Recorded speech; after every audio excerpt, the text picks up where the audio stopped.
It's Studio 10's first birthday. The border's open!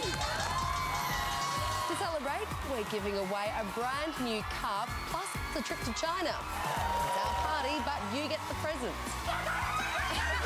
It's time to see what all the fuss is about with Ita. Ooh, yabba dabba doobie. Joe. Joe. Jess. Open and close your mouth. That's better. And Sarah. Oh, no, she didn't.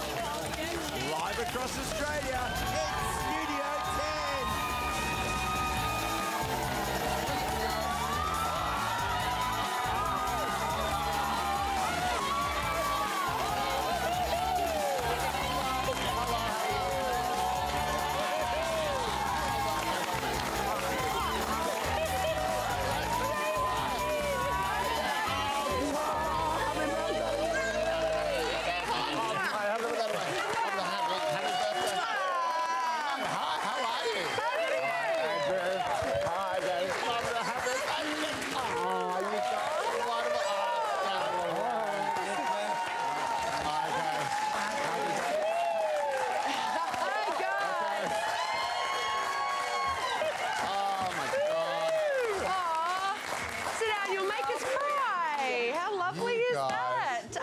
What a surprise. Can you believe it's been a year since we first walked out those doors? You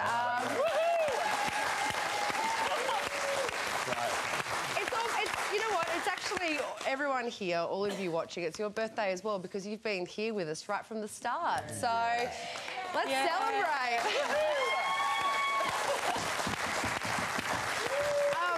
Did you get a bit nostalgic standing behind the doors today? I remember the very first time walking out and feeling really, really nervous. How were you feeling? I was a little bit nervous as well. Oh, I just cannot believe, though, it has been a year. I've got to say, this is the happiest I've ever been. Yeah. Thanks to you guys, thanks to our wonderful audience, and it's just a really great team of people behind the scenes, everyone. It's a really special show. So They're a fantastic bunch of people, and there's all this stuff that happens behind the scenes that no one gets to see on TV, but they're the ones who make us look good, or in my case, make us look bad. It's just that some things are impossible, Joe. That's right. And also, my wife would like to thank the show for getting me out of the house for 3 years. Hey, we just want to show you very quickly the very first walkout that we did all those years ago. I remember we all said good luck and here we go. And gee, it was I can feel the butterflies. Wow. Yeah, that was fun. Who'd have thought? Who'd have thought we'd be sitting here a year later? It is. It's going to be the day that stops the nation. Studio 10's first birthday. No, of course, it's also Melbourne Cup Day, and we have big plans for both. Libby Gore is covering the big race, and our reporter David Robinson is helping us give away a car.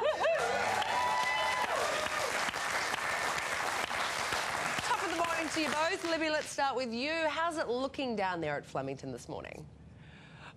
Oh, look, it's absolutely divine. I can't even begin to tell you that the day has started out like this. Wow. It's perfect, a perfect spring day. It'll rain shortly, but let's just keep that a surprise, shall we? That's fantastic, Libby. Happy birthday. Thank you. You very much, Libby. Happy birthday to you. And just to keep with Melbourne Cup tradition, is anybody drunk yet? Well, funny you should say that. Today is all about, let me tell you, horses, hats and alcohol. And as you can see, I've got a little birdie on my head there. I want to introduce you to a woman who is milliner to the stars, hairdresser to millions, Nadia Trousdale. Nadia, come, let's have a chat about the hat. Oh, my. Well, white on white today. It looks like white on white is going to be the fashion. When you put together a hat, Nadia, are you thinking particular designs or are you thinking, I don't know... They're sculptures, so, you know, they evolve as I handle them. Throw them about, they don't talk, they don't complain. They're like men, really. You just handle them, throw them about, they evolve. They do. They're great.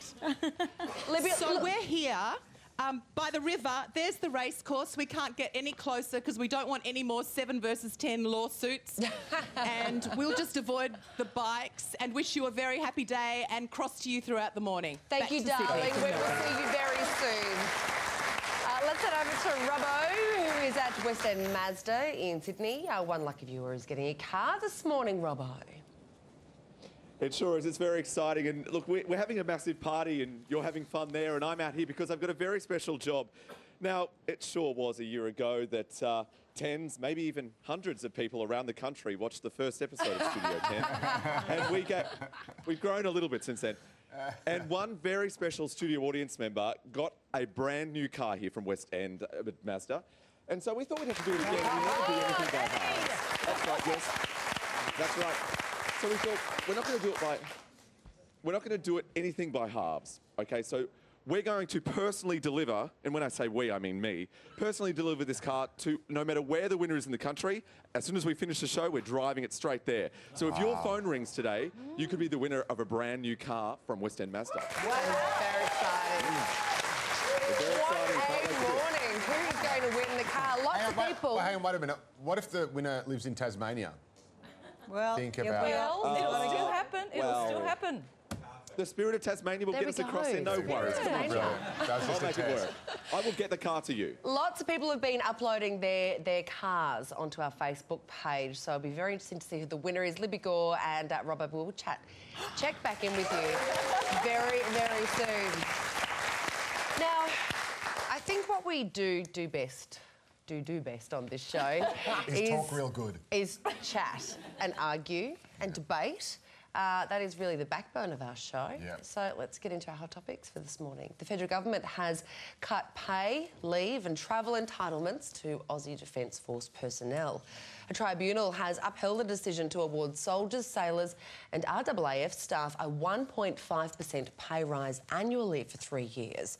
With inflation at 2.3%, it actually equates to a pay cut.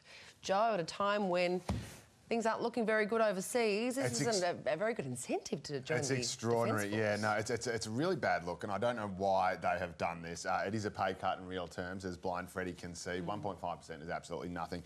The Defence Force, of course, being the first line, last and only line of defence in our great nation, they actually can't negotiate their own pay rise, so it actually they rely. Unlike other public services. That's right. So you know, for example, because you can't have a situation, for example, where the army goes on strike for obvious reasons. So they rely on the goodwill of the government. They rely on a statutory body to a remuneration body to make these recommendations or accept the governments and challenge them, and then they basically rely on people outside the system to, I suppose, campaign and put political pressure Well, I think we've got to do that. I mean, it is an absolute disgrace. We are asking our servicemen and women to make the ultimate sacrifice for us, for our country, and for us not to pay them what they deserve is a absolute crying shame, and we need to do more. We've got to do more. Yeah, especially at a time where we're asking them to go off and save the world. It's another war. One of the most dangerous countries. But let's just think about this. 90% of the 8,000 people in the Australian Defence Forces are unhappy. So if you want to make a lot of people unhappy, this has happened. Inflation is running at 2.3%, so they're not even keeping up with that. They've had to give up some of their annual leave. They've had a cutback on their Christmas recreational leave.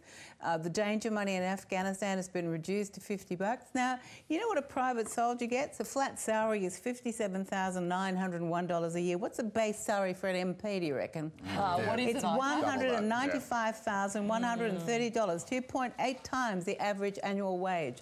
Something ain't right. Yeah. It's got to change. Right. Yeah, it's got to change indeed. I think we're all in agreement on that one. What a surprise. Now, if you had the chance, what would you change about your body? Would you ask for bigger boobs? Yep. Yep. Me too. A better butt? Perhaps,